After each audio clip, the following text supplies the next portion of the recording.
Ahora vamos a ver el análisis crítico respecto al nuevo proyecto de Ley General de Contrataciones Públicas. Siguiente, por favor. Respecto a los métodos de compras. Aquí hemos dividido en distintas secciones: licitación pública, concurso público, adjudicación simplificada, subasta inversa electrónica, contratación directa, compras corporativas, convenio marco, compra centralizada, compra pública de innovación, procedimiento de selección no competitivo. A diferencia de la ley actual, la que tenemos vigente, que es la 30225, en la licitación pública el proceso competitivo para contratar se mantiene, de hecho, se mantiene igual que con el proyecto de ley. En el caso del concurso público hay una diferencia, ya que ahora para contratar los servicios se evalúan las propuestas técnicas y económicas que ofrezcan las mejores condiciones.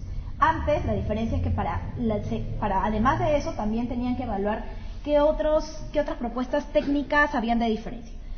En el caso de la adjudicación simplificada también se mantiene igual. También se mantiene igual la subasta inversa, y ahora comenzamos con las diferencias específicas. En las compras corporativas ahora hay un método para contratar bienes y servicios comunes de manera agregada por la Central de Compras Públicas, cosa que antes no se especificaba. En el convenio marco ahora se tiene que hacer acorde al acuerdo de la Central de Compras Públicas y, bueno, para todo el tema de los servicios comunes y la adquisición de bienes. En el caso de la actual ley, pues no se mencionaba específicamente. En compra centralizada actualmente tampoco se especificaba y ahora también lo hará Perú Compras. En el caso de la compra pública de innovación no se especificaba y ahora te piden soluciones innovadoras soportadas por actividades de investigación que impulsa el desarrollo, lo cual se ha especificado también que tiene que reglamentarse, porque aún no se ha reglamentado este proyecto de ley, en el cual van a poner cuáles son los KPIs, por así decirlo, de a qué le llaman innovación, porque es un término bastante abierto. Entonces, para poder determinar la innovación, en la reglamentación se indica que van a poder colocar cuáles son las pautas. En el caso del procedimiento de selección no competitivo, actualmente es contratación directa. En el proyecto de ley se piden diversos supuestos con algunas diferencias respecto a la norma anterior. Lo que mencionábamos, el tema de la innovación. Siguiente diapositiva, por favor. Respecto a los impedimentos, como ya mencionó Cristian, existen diversos impedimentos. Aquí vemos la clasificación, de hecho las diapositivas las pueden solicitar al inbox de la página para que puedan leerlas con detalle, sino que nos extenderíamos mucho hablando de cada una. Tenemos estas son las clasificaciones del proyecto de ley. El 1.A, que es el impedimento para presidentes, vicepresidentes, ministros, viceministros, etcétera. En el 1.B, congresistas, durante cargo 6 meses después en el ámbito del Congreso. El 1C para titulares de organismos. El 1D, además para servidores públicos. Bueno, y así lo van a poder leer. La siguiente, por favor, para que veamos las diferencias.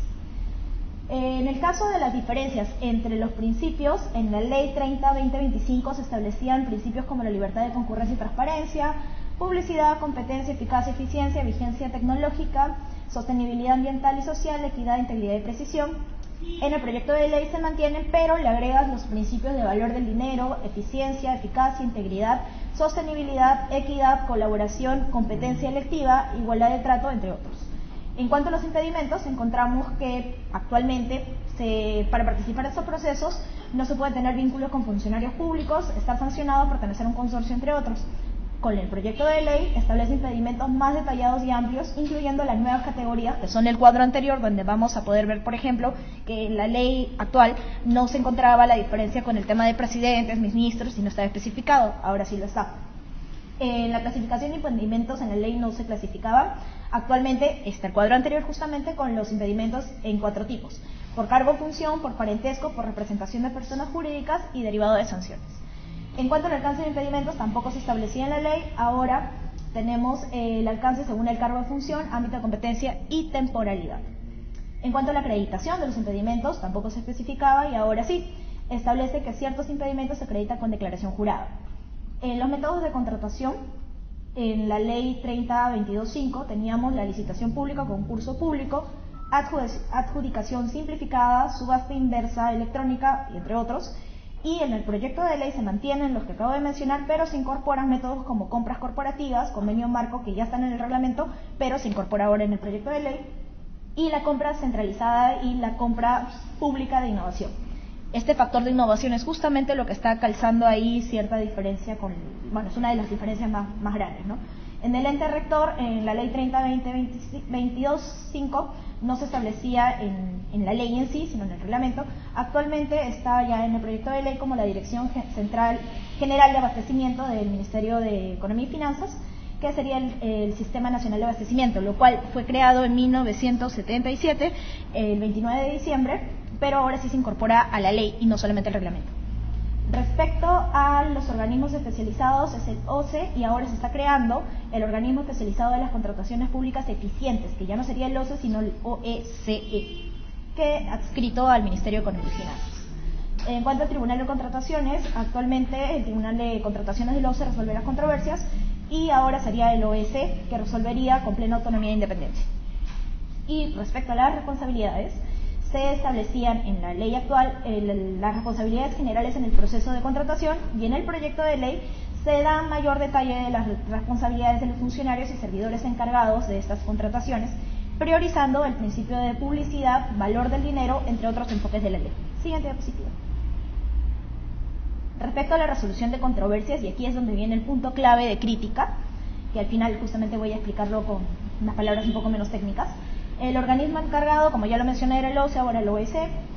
El tipo de controversias se resuelven conforme se vayan dando, de la misma forma, ya sea por ineficacia, inexistencia, nulidad de interpretación o nulidad de contrato, ¿no?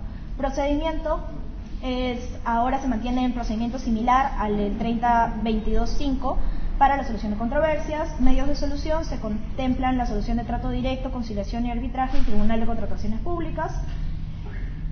Respecto al arbitraje, las partes pueden someter sus controversias al arbitraje siendo de derecho de conciencia.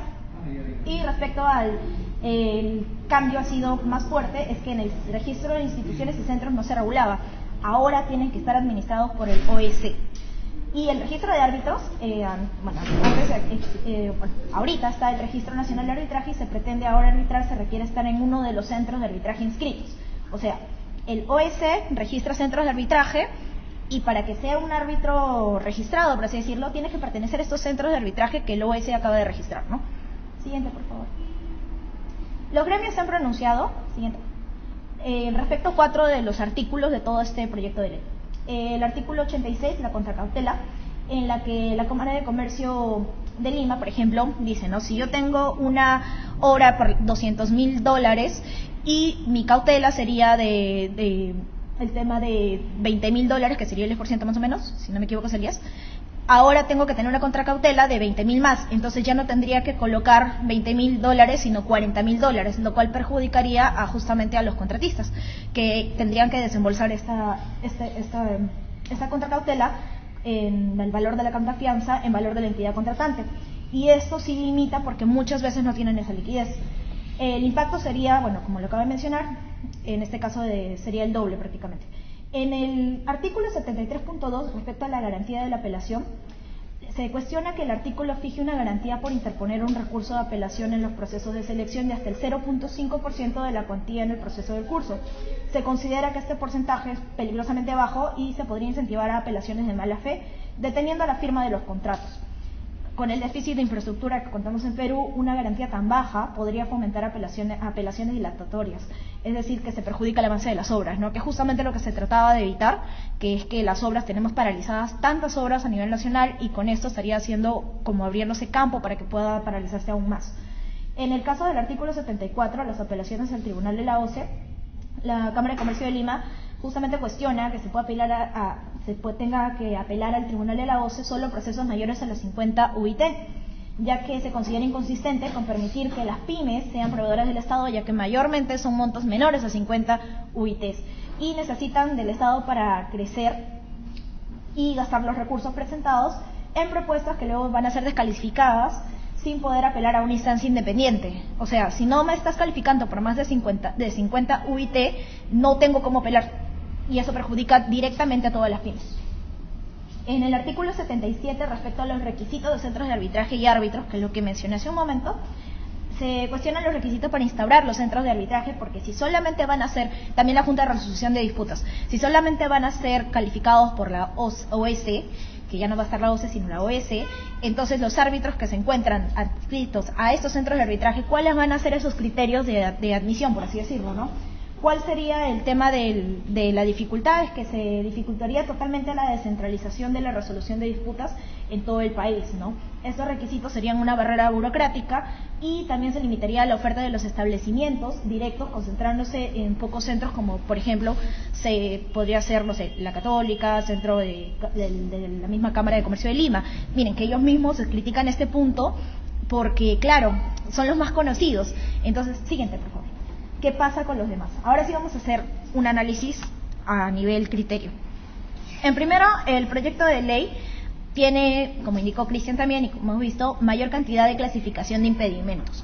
El verdadero problema que tenemos con las contrataciones públicas es que hay mucha corrupción de por medio.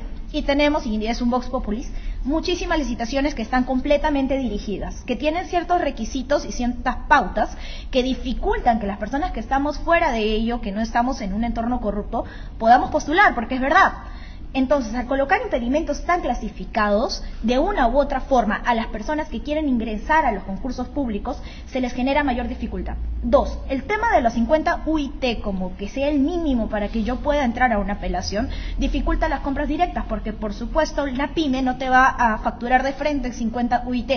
Y sabemos que te piden un récord de facturación para poder ingresar a mayores montos, por así decirlo. Entonces, si yo quiero ingresar a mayores montos y me pones un límite mínimo de 50 UIT, ¿cómo me estás pidiendo experiencia si no me das la oportunidad de poder entrar? Es algo un poco absurdo, es como cuando tú postulas un trabajo por primera vez y te dicen dame tu experiencia laboral para darte tu primer trabajo.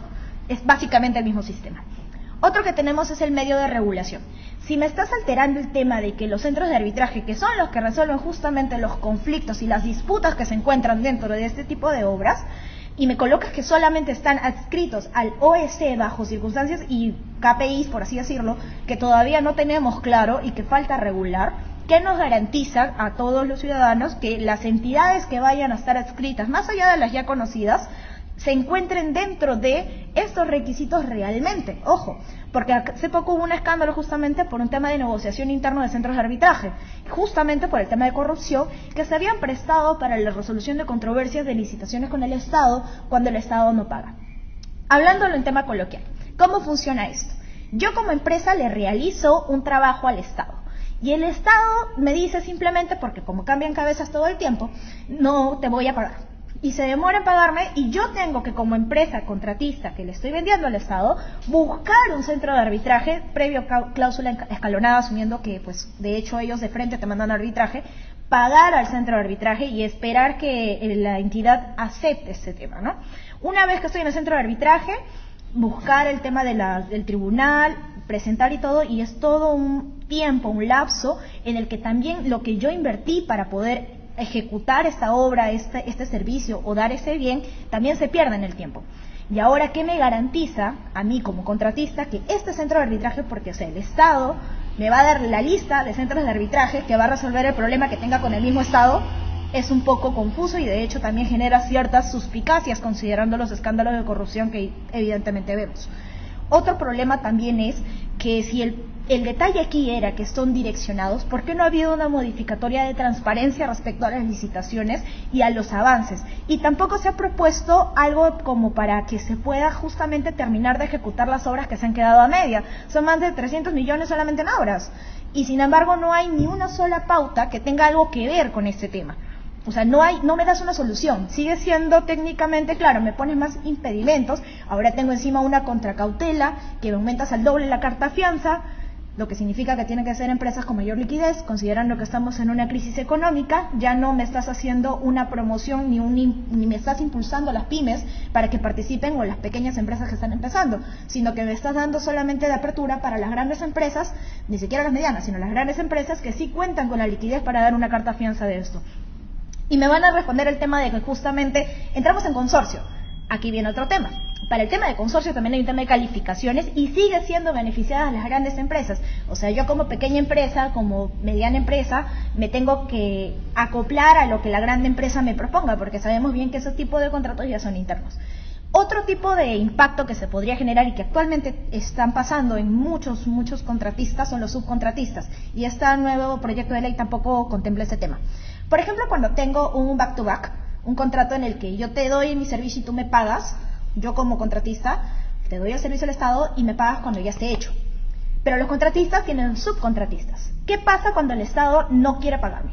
Entonces yo como contratista tampoco le pago al subcontratista. ¿Qué ocurre? Entran primero, como es cláusula escalonada, entran primero a una conciliación, en la cual obviamente no van a llegar a ningún acuerdo, y el subcontratista entra a un arbitraje con el contratista, quien a su vez entra en otro arbitraje con el Estado. ¿Y qué pasa? La obra se paraliza, no le pagaron al contratista, no le pagaron al subcontratista, y ahí nuevamente tenemos el círculo vicioso en el que las obras se quedan paralizadas. Para cerrar esta exposición, quiero recordar que en la pandemia sufrimos las consecuencias de todas las obras que se paralizaron. Pronis en ese tiempo, por ejemplo, sacó un aplicativo justo un mes antes de la pandemia que se llamaba Obra Salud, en el que podías ver en vivo cuánto era la ejecución de la obra física y cuánto se había ejecutado en dinero, por así decirlo. Y ocurrió algo muy curioso, ¿no? Que fue horrible, que había un desfase completo. Se había ejecutado el 80% del presupuesto y en físico no había ni una piedra puesta. Entonces, ¿qué pasó con ese dinero?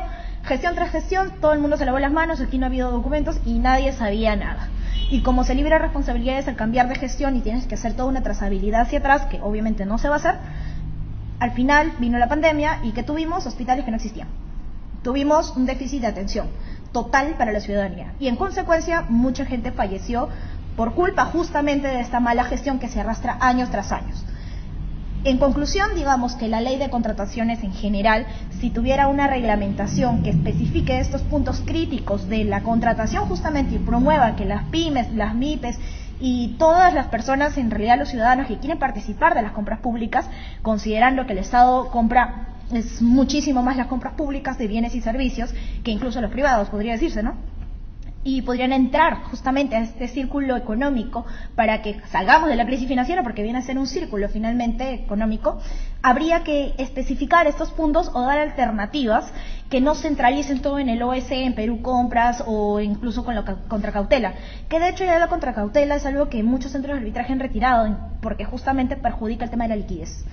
Y bueno, eso ha sido todo por hoy. Quiero saber si es que hay alguna pregunta.